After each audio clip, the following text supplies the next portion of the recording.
સુરત ગ્રામ્ય એલસીબીનો મોટો સપાટો, ચોખાના ભૂસાની આડમાં લઈ જવાતો 34,69,000નો વિદેશી દારૂ ઝડપાયો. માંડવી કિમ રોડ પર ઝરપણ નજીકથી આઈસર ટેમ્પો સાથે 02 આરોપીઓની ધરપકડ. સુરત ગ્રામ્ય જિલ્લા પોલીસ અધિક્ષક રાજેશ ગઢિયા દ્વારા પ્રોહિબિશન અને જુગારની પ્રવૃત્તિઓ નાબૂદ કરવા માટે ચલાવવામાં આવી રહેલી સ્પેશિયલ ડ્રાઇવ અંતર્ગત સુરત ગ્રામ્ય એલસીબી, લોકલ ક્રાઇમ બ્રાન્ચને મોટી સફળતા મળી છે. માંડવીથી કિમ તરફ જતા રોડ પર ચોખાના ભૂસાની આડમાં છુપાવીને લઈ જવાતો વિદેશી દારૂનો મોટો જથ્થો પોલીસે ઝડપી પાડ્યો છે. સુરત વિભાગના પોલીસ મહાનિરીક્ષક પ્રેમવીર સિંહ અને એસપી રાજેશ ગઢિયાના માર્ગદર્શન હેઠળ એલસીબી પીઆઈ બી ભટોળ અને પેરોલ ફરલો સ્કોડના પીઆઈ એનજી પાંચાણીની ટીમો હાઈવે પર વોચમાં હતી.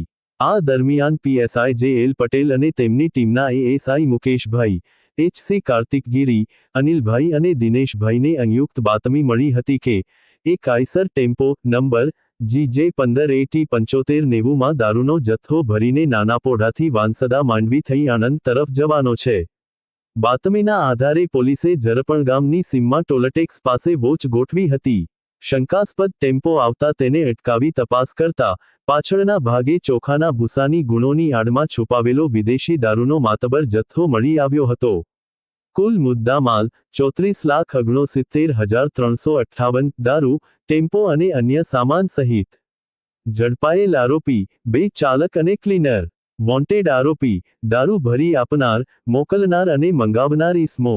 પોલીસ કાર્યવાહી. પોલીસે આ મામલે ગુનો નોંધી પકડાયેલ બંને આરોપીઓની પૂછપરછ હાથ ધરી છે.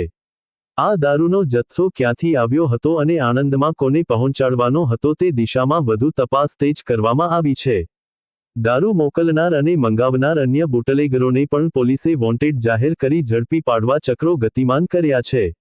Reporter Sunil Ganjawala, Ahmedabad Dastak 24 news.